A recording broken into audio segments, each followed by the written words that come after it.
and welcome. Thank you for joining us for today's Science at Cal lecture. This series is presented every month on the third Saturday of the month. If you would like to stay informed about upcoming lectures in the series and other events that are going on, opportunities for you to engage with Cal scientists and learn about their research, I encourage you to go to the Science at Cal website, scienceatcal.berkeley.edu, and you can join our list and you'll receive regular notifications, not intrusive, but regular notifications. And while you're there, if you're so inclined, you could also find out how you can make a donation to Science at Cal, big or small. Your support helps us keep these programs going, and also I believe sends an important message to our administration and to policymakers that you value this type of activity. So those of you who come here regularly are probably surprised not to see Steve Croft up here greeting you. He's traveling, and I'm happy to welcome you. My name is Rachel Winheld, and I help organize Science at Cal activities. So I also want to tell you about next month's Science at Cal lecture. Our speaker will be Dr. Jeffrey Silverman. Jeff studies supernova. He works with Alan Filipenko. The title of his talk is Exploding Stars, Dark Energy, and the Runaway Universe. And I can tell you Jeff is a very dynamic presenter. So put July 21st on your calendar, and if you can join us, bring friends and family. So now it's my pleasure to introduce today's presenter. Anand Varma's science background is in integrative biology. His passion is to communicate science through his photography. Anand is the staff photographer at the Museum of Vertebrate Zoology here at UC Berkeley, and he has contributed to numerous feature stories for National Geographic. Today's presentation will take us on a dramatic visual journey to a rather extreme natural environment. So please join me in welcoming Anand Varma.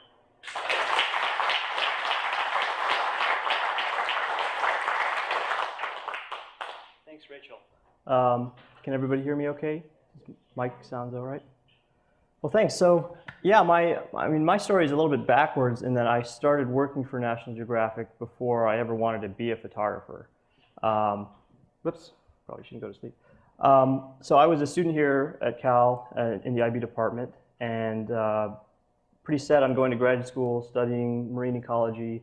And then I got this email from a graduate student instructor of mine who said, hey, this professional photographer wants an assistant. I know you're interested in photography, so why don't you give him a call? So I started working for this geographic photographer, and by the time I graduated, I just couldn't turn down opportunities to work in Costa Rica and South Africa.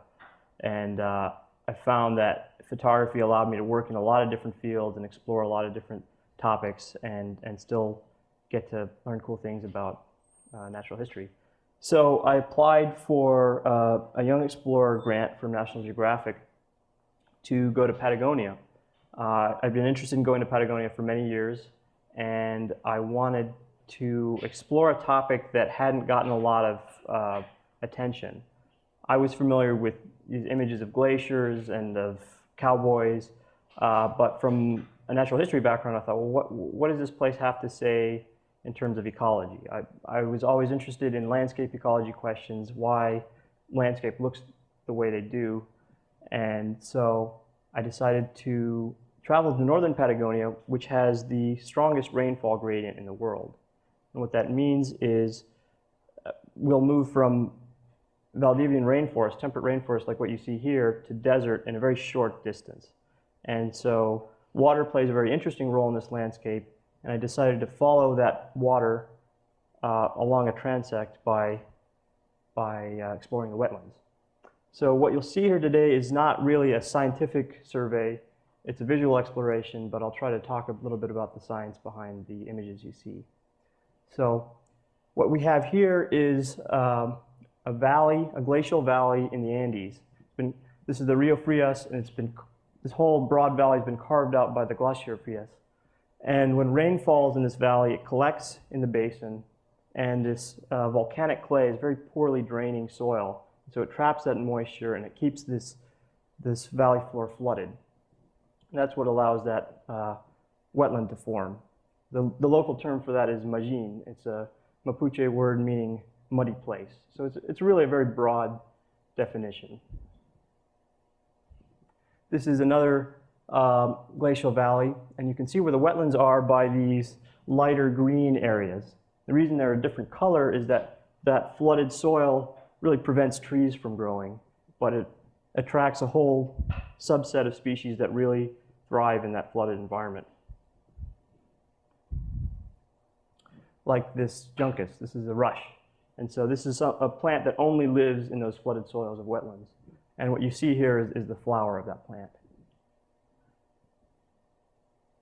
And then there's a number of orchids that really love that wet soil type. So this is a species in the genus Gabalea. So you've got those flooded soils and those little pools of water, and that attracts a group of insects that, like this dragonfly, that'll hunt in the open areas above the flooded soil, and they'll use those pools to lay their eggs. And those eggs hatch and they turn into, this is a dragonfly nymph, which will just devour anything in its path. Which is also what this harvestman will do. So this is a species that lives in the surrounding forest but will come into the wetlands to hunt at night.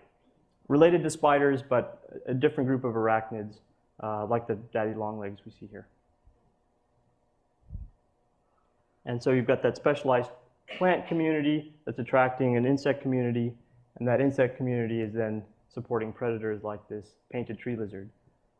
So there are some species that really depend and can only survive in those wetlands, and there's a much broader subset of species that are living in the surrounding forest, but they're coming in to use those resources like food and water. And in places with the right soil type, the right soil nutrients, in this case it's iron, you get diatom blooms. So what diatoms are these microscopic creatures that build their shell out of glass. And when you get billions and billions of them that accumulate, their shells will float to the surface and diffract sunlight. So that's how you're getting these different colors. And the tire tread pattern you see here is actually the footprints that have been left behind by an insect as it walks over to this little blade of grass. So this whole scene is only about a couple inches across. And another wetland-loving plant species called a lady slipper, Calceolaria biflora. And this insect just happened to land on the flower just as I was taking the picture. I was trying to take a picture of the flower and I got lucky.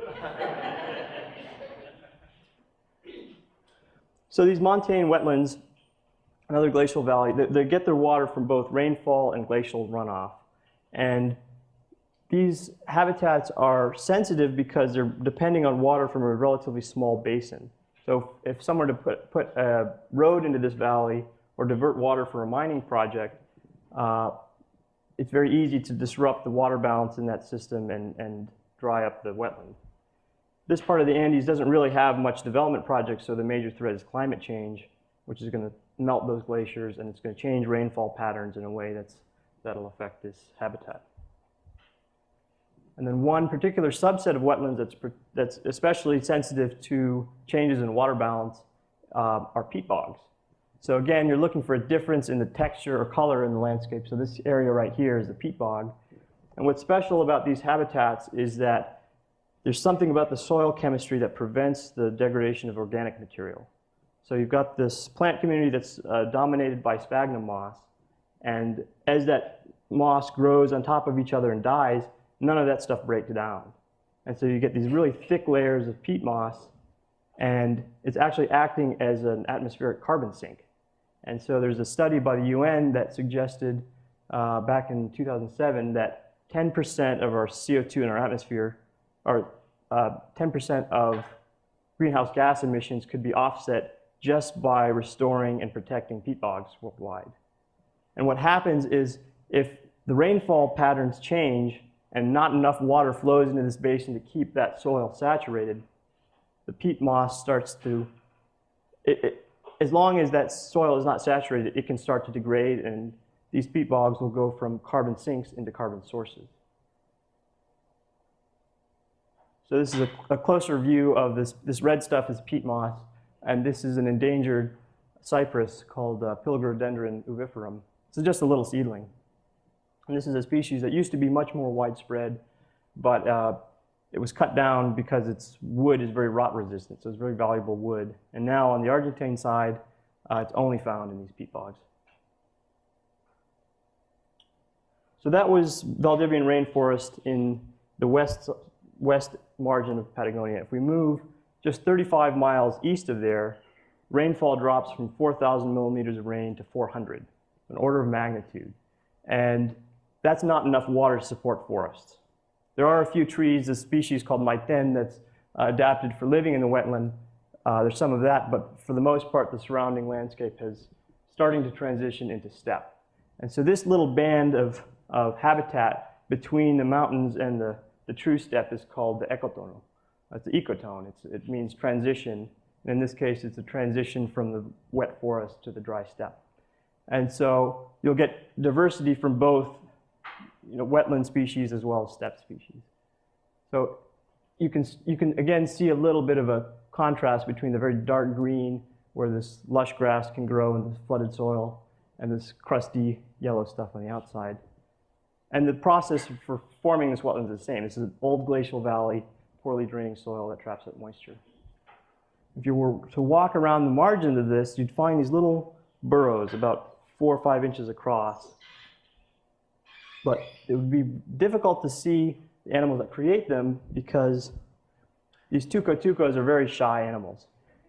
This is an animal that's being studied by Professor Eileen Lacey in the biology department here. And what's interesting about this species is that it lives in social groups underground. So the females will stick together and they'll help each other raise young.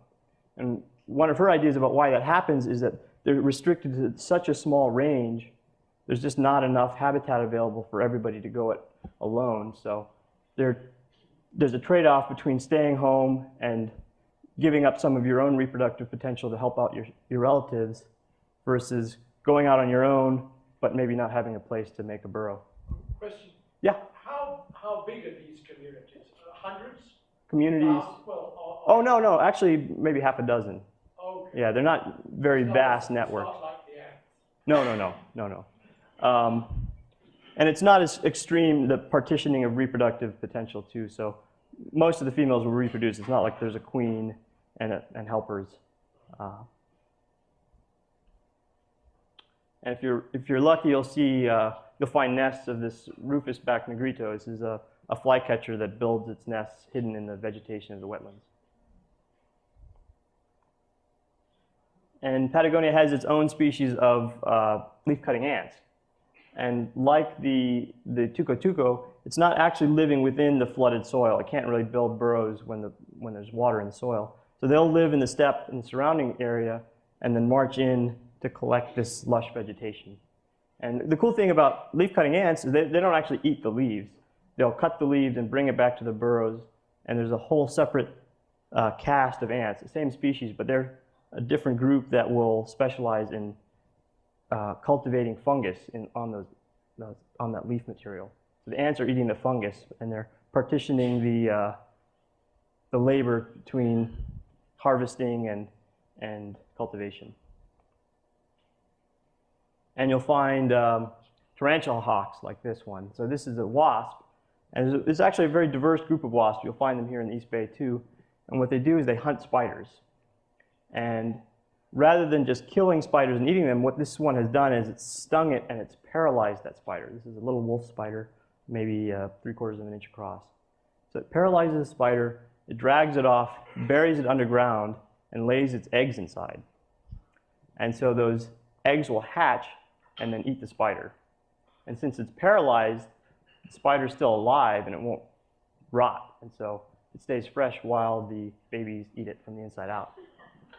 And those baby wasps actually know to avoid the spider's internal organs, vital organs, so that they keep it alive for as long as possible and keep it fresh. This is a tarantula hawk, and you can tell this is a female because They got that ovipositor there at the end. This is an aquatic beetle called a predaceous diving beetle. And the cool thing about this species is this stuff back here. So this shiny material is actually a little bubble of air. So when they go to the surface, they have specialized hairs at their butt that can trap this bubble of air. So when they're underwater, they can actually breathe that oxygen that's in that bubble. So they have this like built-in scuba tank attached to their butt. And another orchid that you can find from the mountains down into the ecotone. This is Chlorea magellanica. And a wetland in the ecotone just after a storm. So let's move even farther east. So this is about 150 miles from the mountains, and this is true steppe.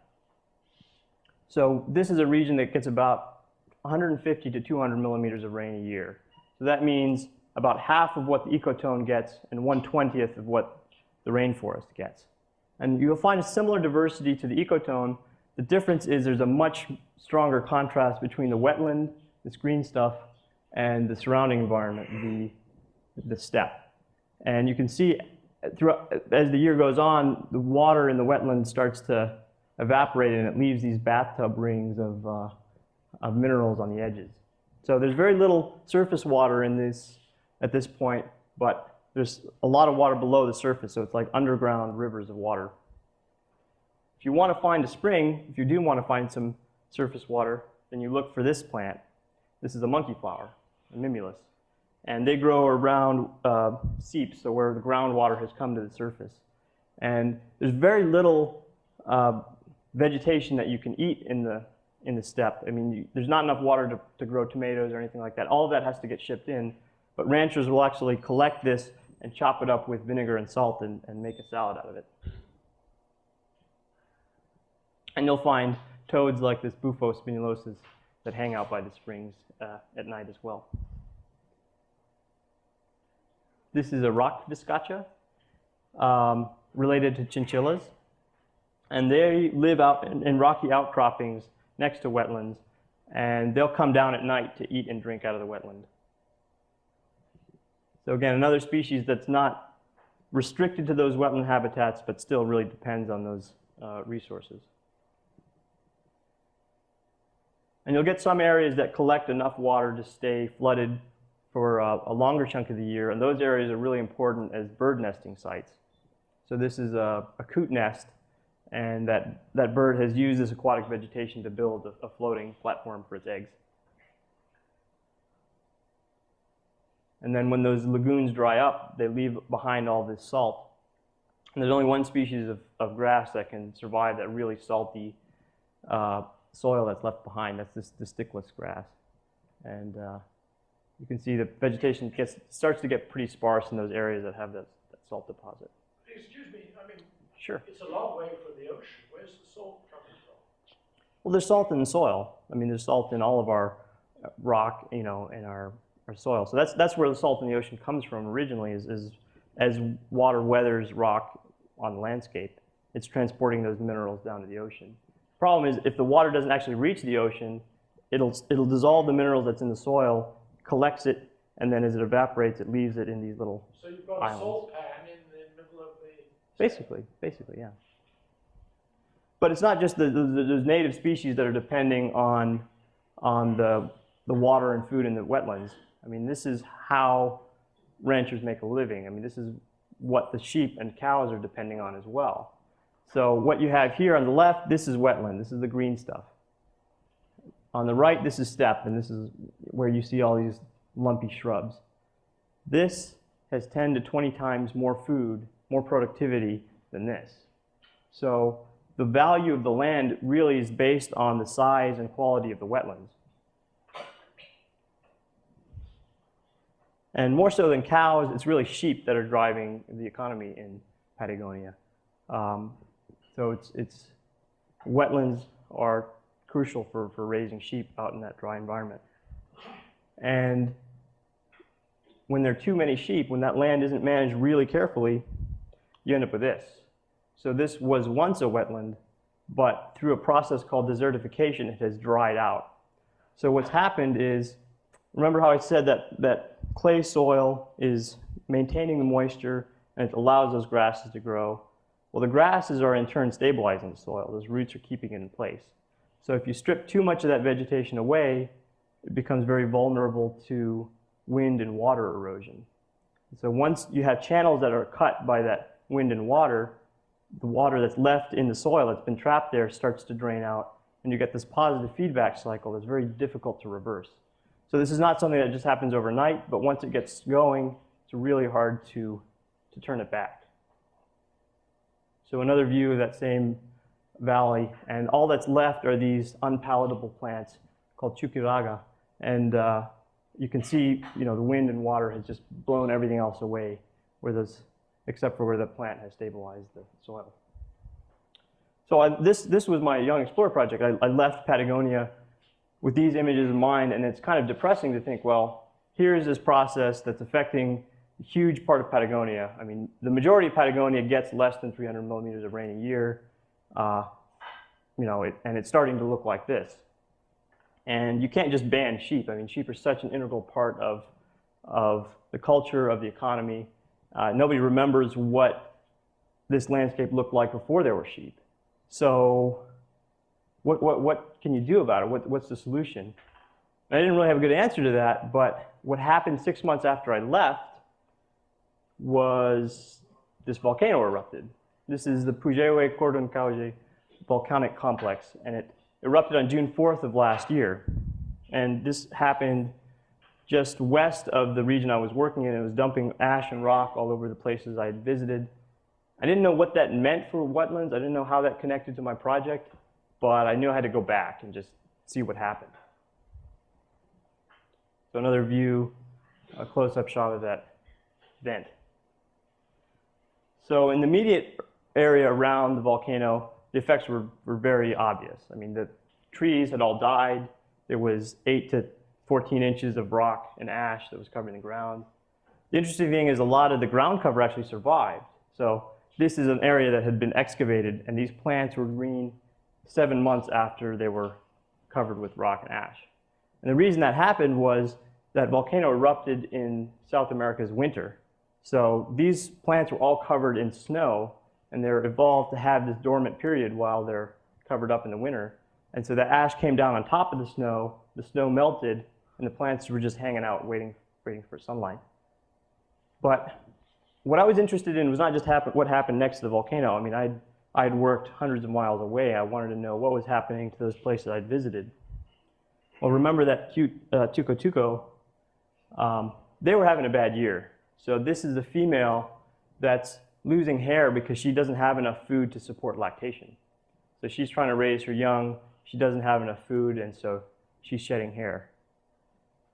The thing about this image, though, is that this is not the only time that Professor Lacey has seen this. She's seen this in drought years and other years of environmental stress. So while she's having a bad year, this is much less dramatic than what she anticipated, what Professor Lacey had anticipated. So it turns out, those native species were coping with the ash surprisingly well compared to the domestic animals. So the sheep were just dying in droves. I decided to go back to the town called Hakawasi, where I had visited the year before. That's out in the steppe in a really dry environment. And it turns out that was one of the regions that got worst hit by the volcano. They didn't get the most amount of ash, but since it's such a dry environment, and they were 6 years into one of the worst droughts of their generation, the combination of those forces made it really difficult for the ranchers, and the sheep just couldn't cope. So what first happened in June and July, the sheep died out of starvation. As months passed, I went back in December, about 6 months after the volcano began erupting. Sheep were still dying from illnesses.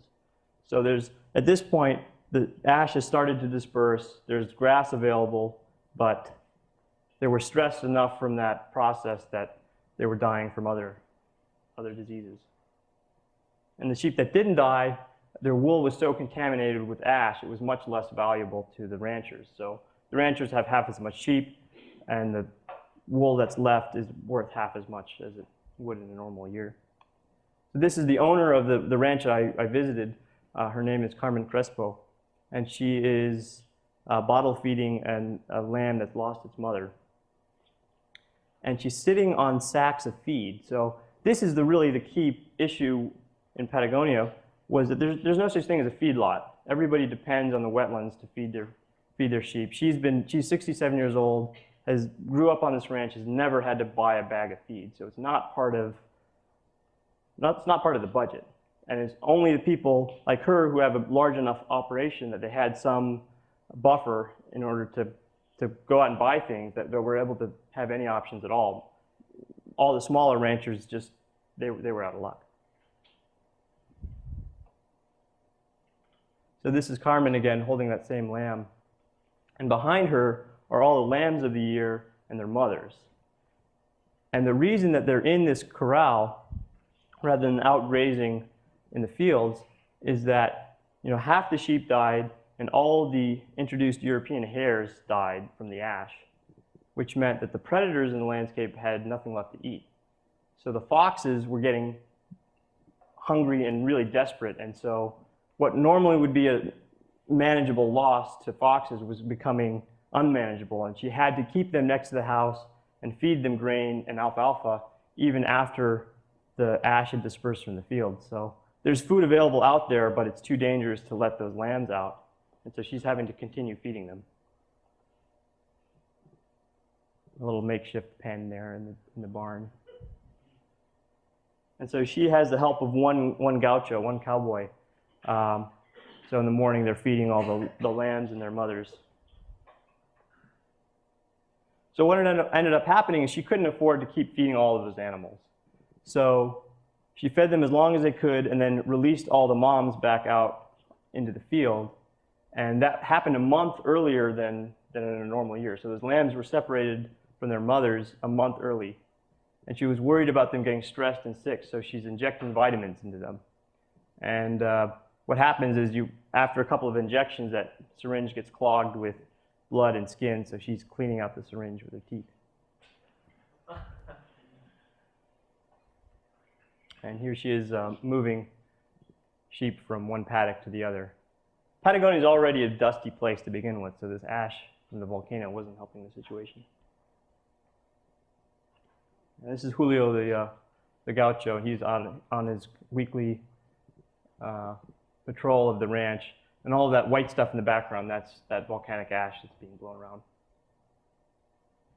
And even on a clear day, the ground heats up and that rising hot air causes these little dust devils. So by the time I'd gotten there, the output of the volcano was much less than it was in the first few months. But the fact is this ash is going to remain in that landscape for many years to come as it gets remobilized, gets blown around. It's a flock of sheep heading out into a dust storm.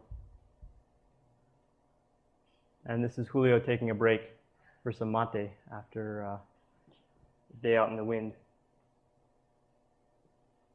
And preparing traditional Argentine barbecue, or asado, with lamb. So it wasn't just the ranchers that were having to deal with this ash. Everybody in these communities had to cope with it.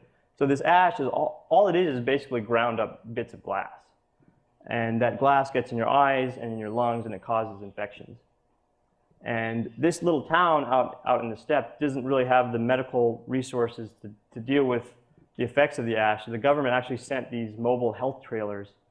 They're tractor trailers that have medical supplies and doctors that can be deployed anywhere in the country. And so these have arrived in the town, and this family is waiting to get seen by a doctor.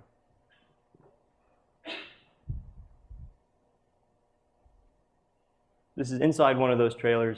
These two guys are actually grinding out lenses for eyeglasses to hand out to people.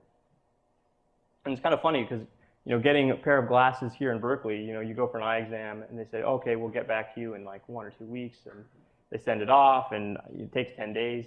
These guys were making 100 pairs of glasses a day with the little machine back there and handing them out. And it wasn't just doctors, they were sending psychologists as well. So this is actually a community support group that's being led by psychologists from Buenos Aires. And this was interesting to me because, when I got to Argentina, as I was calling my friends in Bariloche, which is this bigger resort town in the mountains, they were saying, yes, you have to go to Jacobasti, they're having the biggest issues, and people are giving up their land, the ranchers are losing their sheep, they're losing their way of life. So I expected to go there and photograph displaced people who were giving up and going to the city. And instead I found scenes like this where people are saying, no, look, we've dealt with stuff like this before, we're going to figure out a way to get past it. So it was really amazing to see these people coming together and talking about their feelings. What do they feel when that ash first started to come down? How do they feel now, 6 months later? What were they worried about in the future? And I think an even bigger, more powerful sign of a resilient community is watching the kids play out in the street. Everything's covered in ash, and they're still running around kicking the soccer ball and playing in the little pool in their backyard.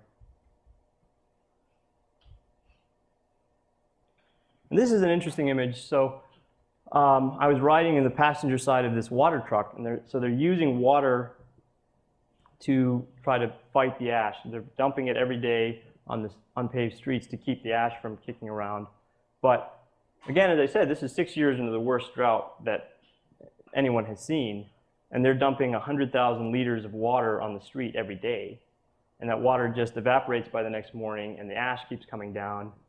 And so there's ash in the back, like the kind of hazy yellow stuff. This is ash that's being kicked in by a new windstorm, and they're using this limited resource, but the kids could care less. They're just having a good time. So this is the guy that drives the water truck, and they're outside of the town of Jacobasi at a little spring filling up the tank for another round. And this haze you see on the right side of the frame here, that's that ash moving in for the next wave of dust storms.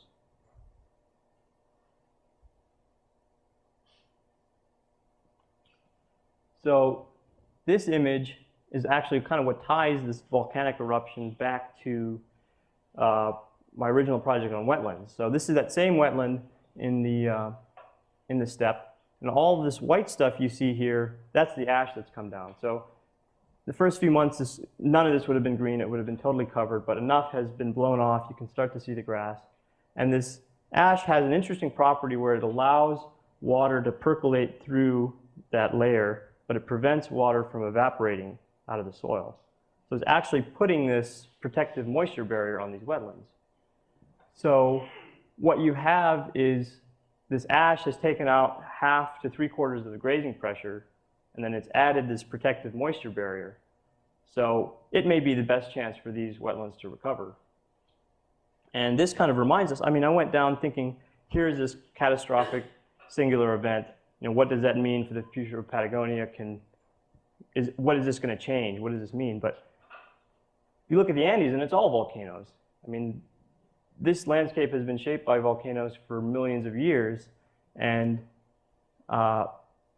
this is really more of a process of rejuvenation than it is of destruction. That original, what I was talking about, the volcanic clay that traps the soil, that was all derived from volcanic material to start with. So it didn't really occur to me until I looked at this image and talked to ecologists who were saying, these wetlands are actually greener than they've ever been, and there's less water out there. There's less rainfall, so something's going on. And it's not because of nutrients in the soil. There's this idea that volcanic ash is nutrient rich. It's not exactly true. There's a lot of phosphorus in it, but that phosphorus isn't available to plants.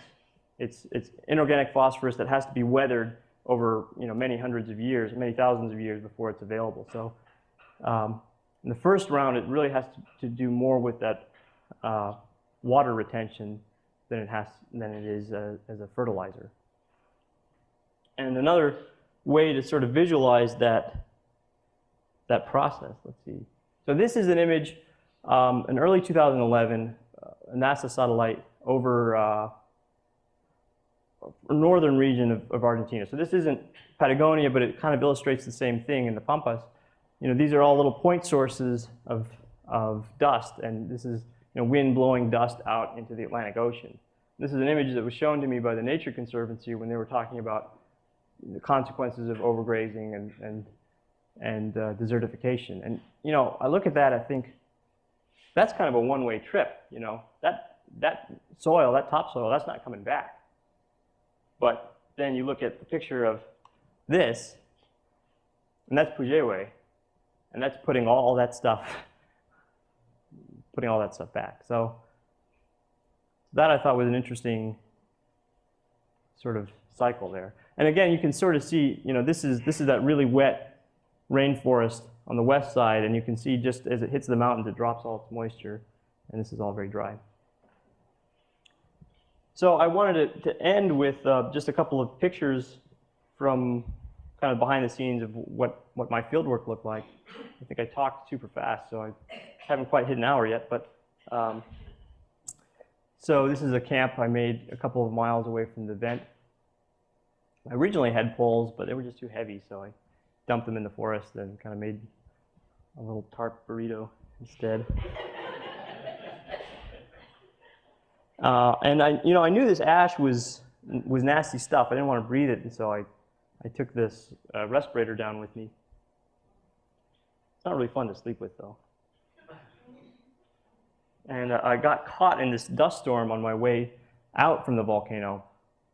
And I talked to a volcanologist before going, because I didn't know anything about volcanoes. I don't know how dangerous they were, what the risks were. And he told me, well, from the tests we've done, there isn't really a risk of noxious gases coming out and suffocating you. There aren't really heavy metals or toxic substances in the ash itself. The problem you're going to have is with visibility. So if you get too close and the wind shifts, you're not going to be able to see anything, and you're going to get lost. Well, okay, well, I'll just take a GPS. It'll be fine. And take some extra batteries, and I can just follow my track if it gets that bad. Well, I didn't really count on it getting this bad because I couldn't actually read my GPS. There's enough dust on the inside of my goggles that you'd have to smack yourself in the face with a hiking stick in order to get it to settle down. And so basically I just shut my eyes and I used my hiking stick like a blind person, and it took about 4 hours to get out of there. Was that up the top of the mountain? Yeah, so this is as I'm just leaving this. So basically, you hike up to the volcano, and there's this big cone, right? This stereotypical volcano-shaped thing. That's not what erupted. That erupted, I don't know how many millions of years ago. But this whole thing is a big complex, and there's this crack on the side is what blew out. And so I hiked up the mountain and hiked around to this little plateau to see the vent.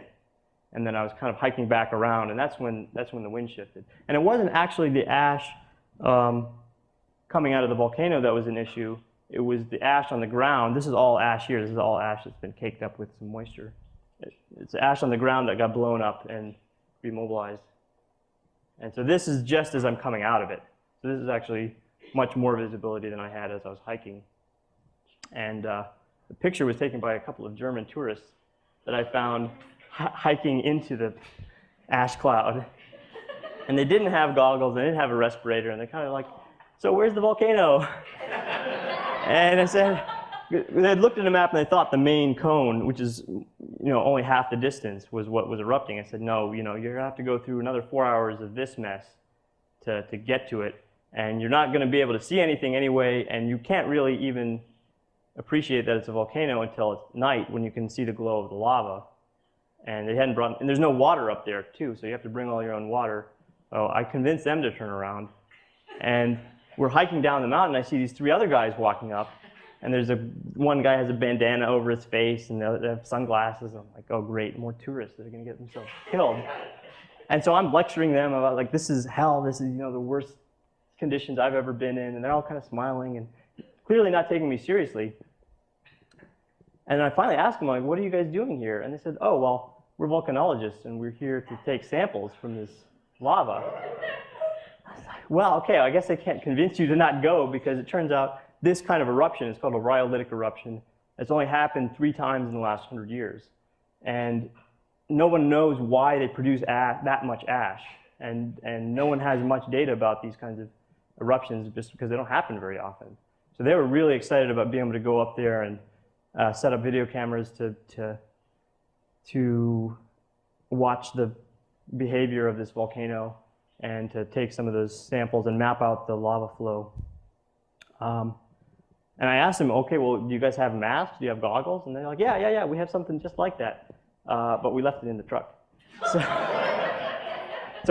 this was 2 days before I left, and so I said, all right, take my gear. Like, you guys are crazy. Somebody had told me, actually, that volcanologists have the highest death rate of any scientific field. I'm like, now I see why.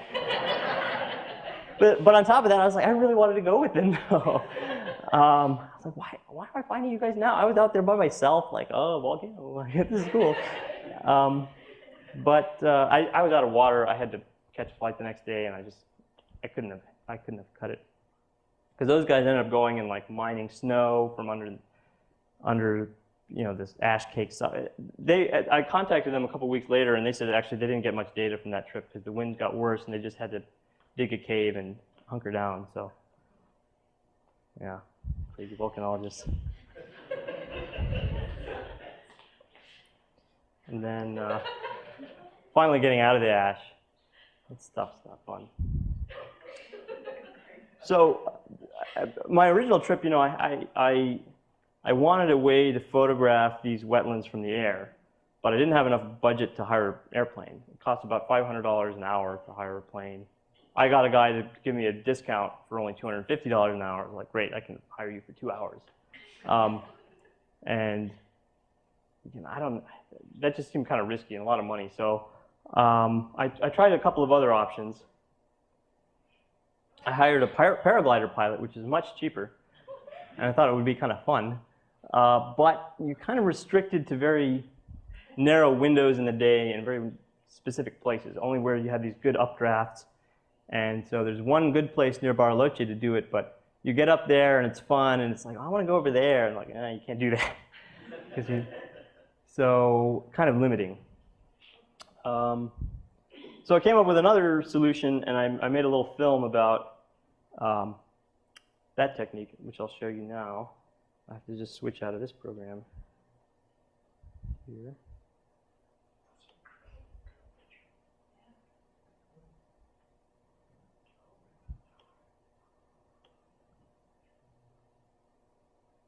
Okay. And is there any way to kill these lights, or is this all safety lights?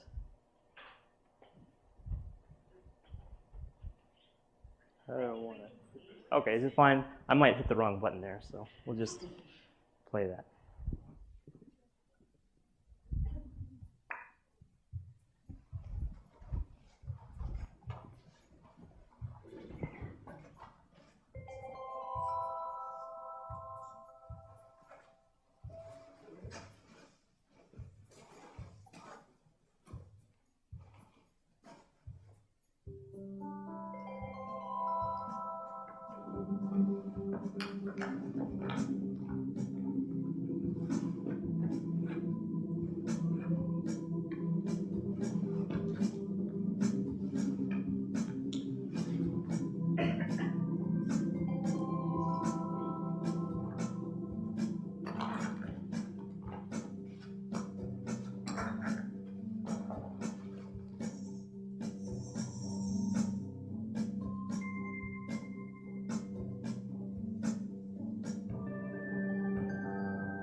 Well, I was going to end with that, but actually there was one more video I just realized I have that might be kind of fun to see.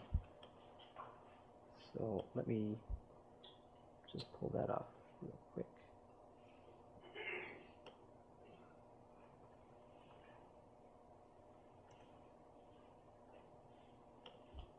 This is a much shorter video, and it's a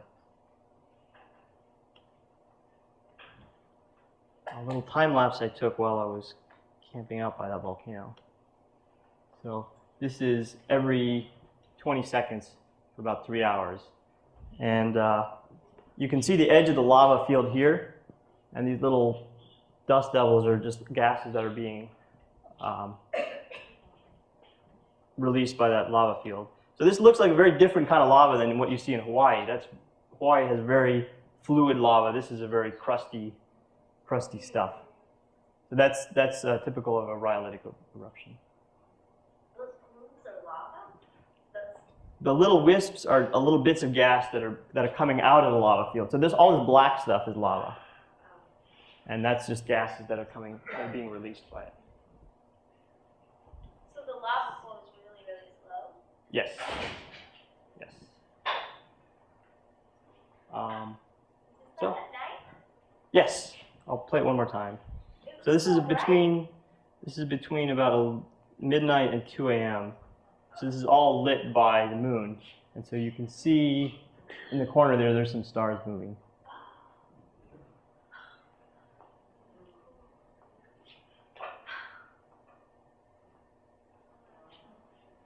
Yeah. So this is all pictures I took 6 months after. So this is nothing compared to what happened in June of that year.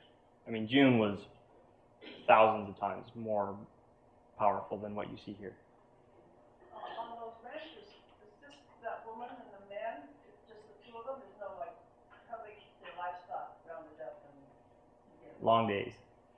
so they don't have dogs like in New Zealand? No. They have horses.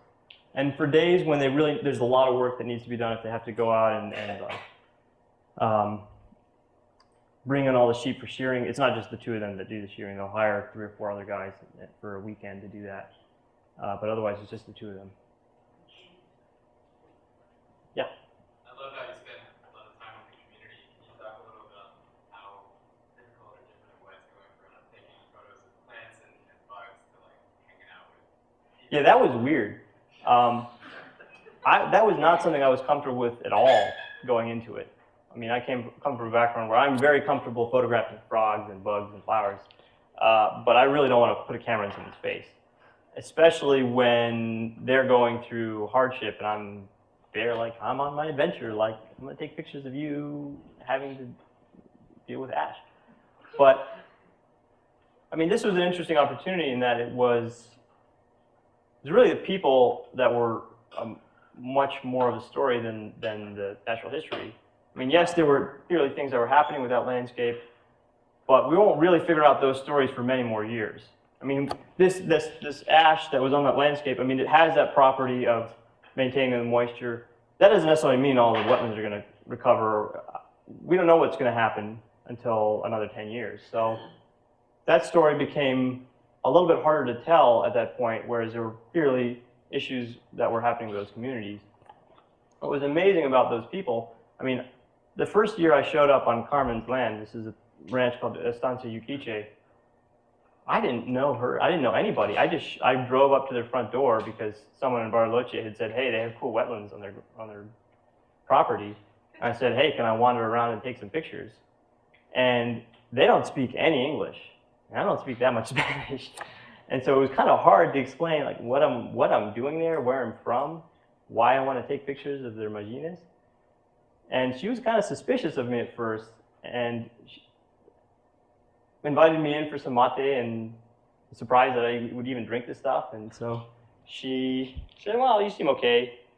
And let me go back to a more interesting picture that we can look at here.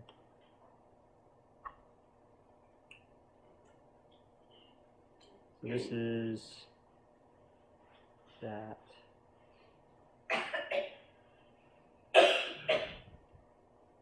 We'll just look at that. Anyway, So she kind of, they were starting to bring in tourists from Hakawasi. So it's a tiny little town surrounded by all the steppe, but there's still kids that had grown up there without going out in the field. And so her son-in-law was kind of bringing in vans of people and showing them sheep and shearing and all that stuff. And so he kind of arranged for me to just stay. I did all my communication through him. And he was a middle school gym teacher, and so he was used to talking to like little kids, and his Spanish was a lot more easy for me to understand. He was a really friendly guy, so he would actually translate between me and Carmen, even though he didn't speak any English either. And I was just amazed within a couple days how welcome I was in their home, how welcome I was in their community. And so when I went back for the second year, I said, well, these are the people I'm going to focus on, or it's going to be their neighbors or that. I started with them because I thought, okay, they know me, they trust me. Maybe there's a way for them to introduce me to other members of the community and get those stories. And I was amazed at how well that plan worked. So I went there, and Fermin is the name of the son-in-law. He knows everybody in that town. It's about 10,000 people. There's only one high school. So anybody who's had kids has gone through his gym class. And so he knows everything that's going on. I stayed at their house in town for the first time, and for the first couple of days. And he would tell me every day, okay, there's a soccer game going on in the middle of the dust storm across town. He was the one that introduced me to the doctors that had come in from Buenos Aires, because he was in charge of coordinating their meals. So he walked me up to the coordinator there and said, hey, here's this photographer. Can you take pictures of stuff? And she's like, no. But actually, you can go and take pictures of the guys making glasses because there's no patients in there. There's no privacy issues. So it made a huge difference that they were just a very open, friendly, welcoming community to begin with. And I happened to have met the right people who could introduce me to other people. But it wasn't just them, though. I mean, I would take a bus, and just the person I sat next to on the bus, who I'd never met before, would be inviting me to his house for dinner by the time we got off the bus, or helping me with my bags, or everybody in that town was just incredibly friendly to me. And so, I mean, when I was wandering around the street trying to take pictures of these other scenes of people I didn't know how to do that either. I mean, there's a family that was standing in line, and I showed up there, and I thought, okay, I have to photograph this. There's people standing in line. There's no place for them to wait inside, so they're all like sitting there covered up and trying to keep ash out of their face. And I would try to be sneaky about it, so I would kind of just walk by and like take pictures from here. And I took 2 pictures, and this woman was just like pointed at me and started laughing. Like, what are you trying to do? You're trying to be sneaky, but we see it. You didn't ask permission for that. Which was kind of my worst nightmare, but actually it turned out to be an opportunity for me to step forward and say, hey, look, this is where I'm from. I wanted to photograph the effects of the ash. It's not really getting any press anywhere. And by saying that, everybody started coming up to me and saying, hey, look, I have this story. I want you to come to my house because my daughter can't leave the house because she has, lung issues. And I was amazed that people actually wanted their picture taken to have their story told. And then that family, the little kid that was holding the mask over his face, at that point I had started asking permission to just photograph people because it was it was very clear who wanted to be photographed and who wanted to be left alone. And they wanted to be photographed, so they called their kids over, and they're all standing in the line, smiling at me. I'm like, this is not. I wanted permission, but I don't really want you to pose for me. Like, go about your business. And but what can you? I didn't know how to say that in Spanish, so I was like, I'll just take some pictures. And I just stood there taking pictures, and when the wind blew, everybody turned their face, and that's how I got that image. So it was a powerful learning experience for me, just to try something new. I mean, the funding I got to go back, the first year was kind of like, okay, this is coming from Geographic. I have to do something. There's kind of some pressure there that this is work that I can show to editors of the magazine. The next year, my funding came from Eileen Lacey's research project and an independent foundation that was interested in my work. And so, yes, I wanted to do the best job I could, but I had the latitude to try, experimenting a little bit, to try stepping out of my comfort zone and I think that worked out pretty well. Does anybody else have any questions? So by 2012, is there any follow-up on? I don't have a plan. I don't know what the next step is. The last I heard was a couple months ago, and the volcano has quieted down from what you've seen there.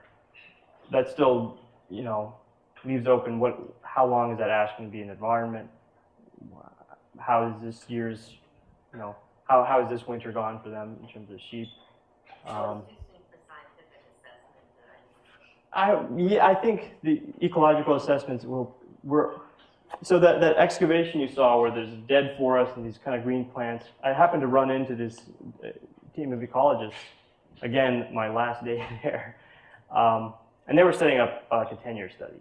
I mean, I think in a year, more people will have set up their projects, but I don't think anybody will have a good answer about what's going to happen there. It'd be fun if you went back in 10 years. Oh yeah, definitely. Same pictures, you know, that from the same spot. Yeah, no, I would love to. And I think the volcano ecologists that I ran into that last day, they work out of Mount St. Helens in Oregon. They're interested in having me keep working with them. So I don't have any current plans to go back, but I got to go back at some point for sure. Yeah. Just one last question. Sure. Have you been able to make these pictures available to the people that you visited and met along the way? Not yet. And the reason was, in the beginning, I wanted to show them to Geographic first, and they're very strict about their embargo policies, and so I couldn't share them until I cleared through them. But now I'll be able to. And the first set of pictures, I was able to kind of make a book about Yukiche for that ranch that I'd stayed in. I was able to give that to them, that first set of images. This next set I'll have to send down. When was the last volcanic eruption of this nature? I mean, This rhyolitic eruption was actually 10 years ago, and it was only about 60 miles south of this one. It's called Chaiten. And so it was actually very, very close by. The third one, I believe, was somewhere in North America. It might have been Alaska or Canada. I don't remember where the third eruption was. My second follow-up question was, well then, aren't they moderately used to these disasters? That's the surprising thing, is no, not at all. So in Patagonia, there's a volcano that goes off somewhere along that range, you know, every 5 to 10 years. Yeah. But when this erupted, the communities that were really close to the volcano, Bariloche being the main one, they were not at all prepared. And so the volcanologists I had talked to, you know, had been putting together an emergency plan for the last 10 years about what are the issues we're going to deal with. You know, there's going to be power outages because the ash is conductive and it's going to land on these power lines.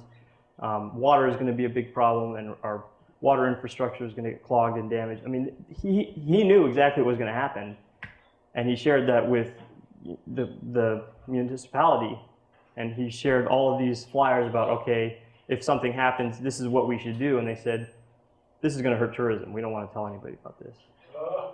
And so the Chilean side, they were actually monitoring the activity of this volcano. They knew 3 days in advance something's going to happen. Or maybe it was a week in advance, and they called him and they said, look, this thing's going to erupt.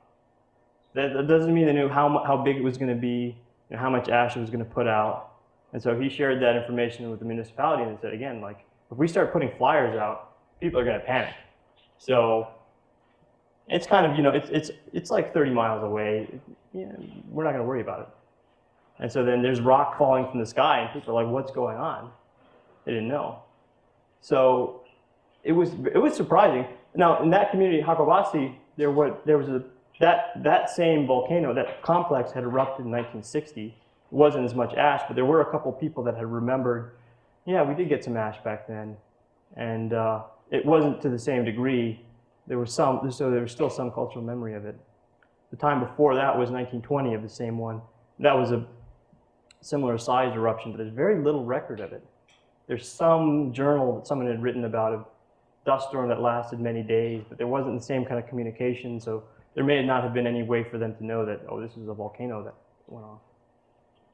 Thank you. Yeah. Are there activities to help these people, like animals, like the rainforest that's been damaged? Say that again. Are there plans? Like charities and Within Argentina, I mean, the Argentine government sent down grain and it sent down these medical trailers. But beyond that, it was basically this little band of Patagonia that was affected, that was down into the volcano. So it didn't get a lot of press in Buenos Aires, and so basically these communities that were coming together and saying, look, you know, we're going to have to figure out how to deal with this. Yeah. How do they affect smaller animals? That I don't know, but the really surprising thing is, you know, going up nearby the volcano, you know, everything is covered in this white stuff. It looks like snow, but it's actually ash. So you don't see any plants, you see, you know, condors flying above you. But if you look at little boulders and things like that, you can actually see the footprints of lizards coming out of this burrow and searching around. And if you dig down, you find these plants. So a lot of things figured out some way to deal with it. I talked to a couple people that were planning on doing surveys of like the aquatic communities, but they hadn't gotten the data yet to figure out how those populations were affected or which species were affected. And that's largely why I decided to not focus on natural history for my second part of my trip, because the data just wasn't there. But the overall impression that I got from talking to people was that the native species seemed to be faring much better than the exotics. And that was true for the plants in the wetlands as well. Yeah? how large an area is the ash cover and how deep is it? Well, the depth depended on the distance from the volcano, but if we look at this other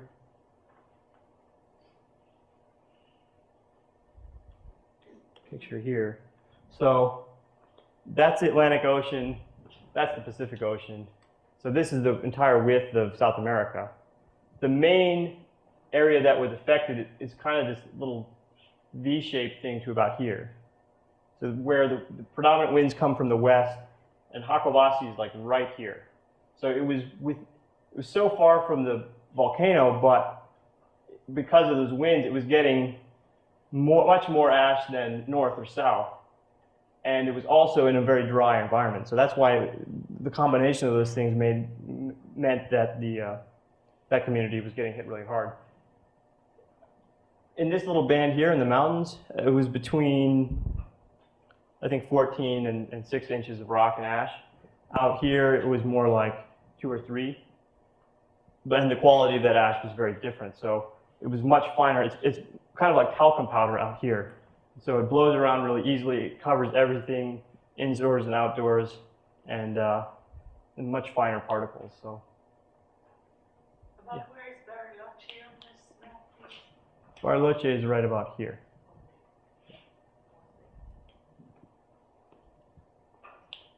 Yeah.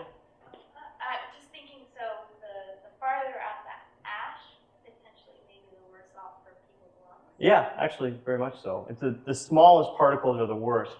And so the scary stuff about this glass particles is that if it's small enough, it goes in your lungs and it never comes out. The worst kind of ash is called cristobalite, and that's silica. It's glass shards that are like little needles. So it does the same thing that asbestos does, which it gets in your lungs, it causes scar tissue to build up, and 10 years down the road, you have no lung function. The fortunate thing about this is it seems there's very little of that cristobalite in this ash from the sampling they did, but nobody really knows what this ash does.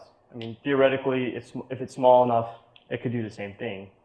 And so, again, that's not something we'll know for another 10 years about how those communities will deal with that. People had masks, but only masks that were actually effective at blocking out those small particles, you couldn't get in Argentina, and they only last for 10 hours anyway. So if you're living there, you can't just use a mask every day. So a lot of people just did it. Or they'd reuse the ones they have on windy days, but there just isn't really a way to deal with it besides saying, well, we're going to be guinea pigs here and see what happens. The interesting thing is there's no there's no current example of silicosis from volcanic eruptions. So silicosis is that condition where your lungs develop scar tissue due to the glass particles. It's very common in like mining or in other industrial settings where they're using ceramics for construction or something like that. Workers in those conditions have been known to develop that. So far, there haven't really been systematic cases of silicosis from volcanoes, but maybe that's just because people don't go to places like this and follow up 10 years later. So there's kind of just a lack of data. Yeah?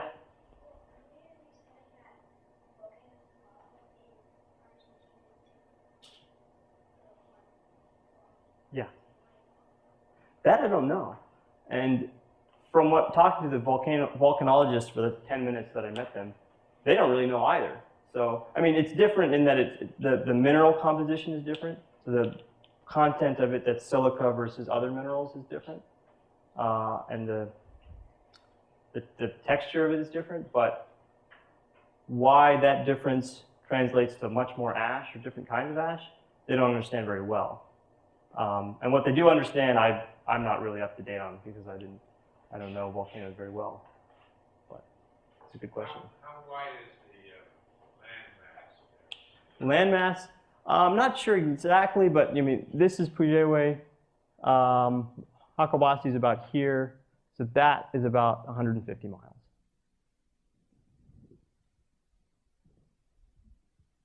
Okay, so thanks for all your questions. Thank you for joining us. Please join me in thanking.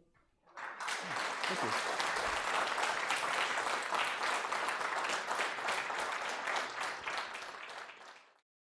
Hello and welcome. Thank you for joining us for today's Science at Cal lecture. This series is presented every month on the third Saturday of the month. If you would like to stay informed about upcoming lectures in the series and other events that are going on, opportunities for you to engage with Cal scientists and learn about their research, I encourage you to go to the Science at Cal website, scienceatcal.berkeley.edu, and you can join our list and you'll receive regular notifications, not intrusive, but regular notifications. And while you're there, if you're so inclined, you could also find out how you can make a donation to Science at Cal, big or small. Your support helps us keep these programs going, and also I believe sends an important message to our administration and to policymakers that you value this type of activity. So those of you who come here regularly, I'm probably surprised not to see Steve Croft up here greeting you. He's traveling, and I'm happy to welcome you. My name is Rachel Winheld, and I help organize Science at Cal activities. So I also want to tell you about next month's Science at Cal lecture. Our speaker will be Dr. Jeffrey Silverman. Jeff studies supernova. He works with Alan Filipenko. The title of his talk is Exploding Stars, Dark Energy, and the Runaway Universe. And I can tell you Jeff is a very dynamic presenter. So put July 21st on your calendar, and if you can join us, bring friends and family.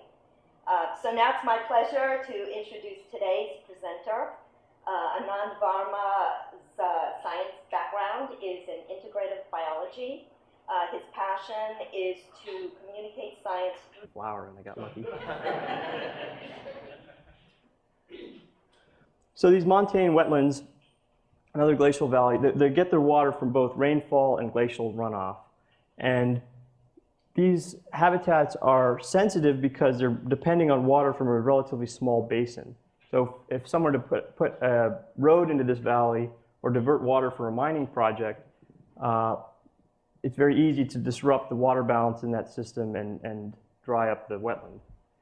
This part of the Andes doesn't really have much development projects, so the major threat is climate change, which is going to melt those glaciers, and it's going to change rainfall patterns in a way that'll affect this habitat. And then one particular subset of wetlands that's especially sensitive to changes in water balance are peat bogs. So again, you're looking for a difference in the texture or color in the landscape. So this area right here is the peat bog. And what's special about these habitats is that there's something about the soil chemistry that prevents the degradation of organic material. So you've got this plant community that's dominated by sphagnum moss. And as that moss grows on top of each other and dies, none of that stuff breaks down. And so you get these really thick layers of peat moss, and it's actually acting as an atmospheric carbon sink. And so there's a study by the UN that suggested back in 2007 that 10% of our CO2 in our atmosphere, or 10% of greenhouse gas emissions could be offset just by restoring and protecting peat bogs worldwide. And what happens is if the rainfall patterns change and not enough water flows into this basin to keep that soil saturated, the peat moss starts to, as long as that soil is not saturated, it can start to degrade, and these peat bogs will go from carbon sinks into carbon sources. So this is Avalea. So you've got those flooded soils and those little pools of water, and that attracts a group of insects that, like this dragonfly, that'll hunt in the open areas above the flooded soil, and they'll use those pools to lay their eggs. And those eggs hatch, and they turn into, this is a dragonfly nymph, which will just devour anything in its path. Which is also what this harvestman will do. So this is a species that lives in the surrounding forest, but will come into the wetlands to hunt at night. Related to spiders, but a different group of arachnids, like the daddy longlegs we see here. And so you've got that specialized plant community that's attracting an insect community, and that insect community is then supporting predators like this painted tree lizard. So there are some species that really depend and can only survive in those wetlands, and there's a much broader subset of species that are living in the surrounding forest, but they're coming in to use those resources like food and water. And in places with the right soil type, the right soil nutrients, in this case it's iron, you get diatom blooms. So what diatoms are these microscopic creatures that build their shell out of glass. And when you get billions and billions of them that accumulate, their shells will float to the surface and diffract sunlight. So that's how you're getting these different colors. And the tire tread pattern you see here is actually footprints that have been left behind by an insect as it walks over to this little blade of grass. So this whole scene is only about a couple inches across. And another wetland-loving plant species called a lady slipper, Calceolaria biflora. And this insect just happened to land on the flower just as I was taking the picture. I was trying to take a picture in landscape ecology questions, why landscape looks the way they do. And so I decided to travel to northern Patagonia, which has the strongest rainfall gradient in the world. And what that means is we'll move from Valdivian rainforest, temperate rainforest like what you see here, to desert in a very short distance. And so water plays a very interesting role in this landscape, and I decided to follow that water along a transect by exploring the wetlands. So what you'll see here today is not really a scientific survey, it's a visual exploration, but I'll try to talk a little bit about the science behind the images you see. So what we have here is a valley, a glacial valley in the Andes. This is the Rio Frias, and this whole broad valley has been carved out by the Glacier Frias. And when rain falls in this valley, it collects in the basin, and this volcanic clay is very poorly draining soil. So it traps that moisture, and it keeps this valley floor flooded. And that's what allows that wetland to form. The local term for that is majin. It's a Mapuche word meaning muddy place. So it's really a very broad definition. This is another glacial valley, and you can see where the wetlands are by these lighter green areas. The reason they're a different color is that that flooded soil really prevents trees from growing, but it attracts a whole subset of species that really thrive in that flooded environment. Like this juncus, this is a rush. And so this is a plant that only lives in those flooded soils of wetlands. And what you see here is the flower of that plant. And then there's a number of orchids that really love that wet soil type. So this is a species in the genus Photography. Anand is the staff photographer at the Museum of Vertebrate Zoology here at UC Berkeley, and he has contributed to numerous feature stories for National Geographic. Today's presentation will take us on a dramatic visual journey to a rather extreme natural environment. So please join me in welcoming Anand Varma.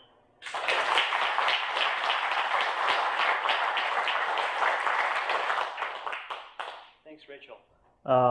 Can everybody hear me okay? Mic sounds all right?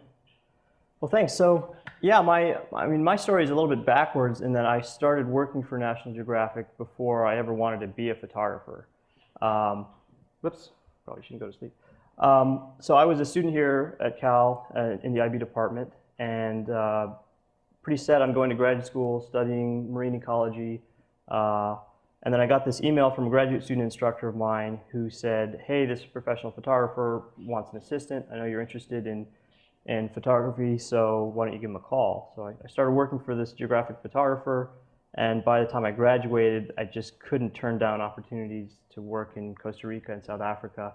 And I found that photography allowed me to work in a lot of different fields and explore a lot of different topics and still get to learn cool things about natural history. So I applied for a Young Explorer grant from National Geographic to go to Patagonia. I've been interested in going to Patagonia for many years, and I wanted to explore a topic that hadn't gotten a lot of attention. I was familiar with these images of glaciers and of cowboys, but from a natural history background, I thought, well, what does this place have to say in terms of ecology? I was always interested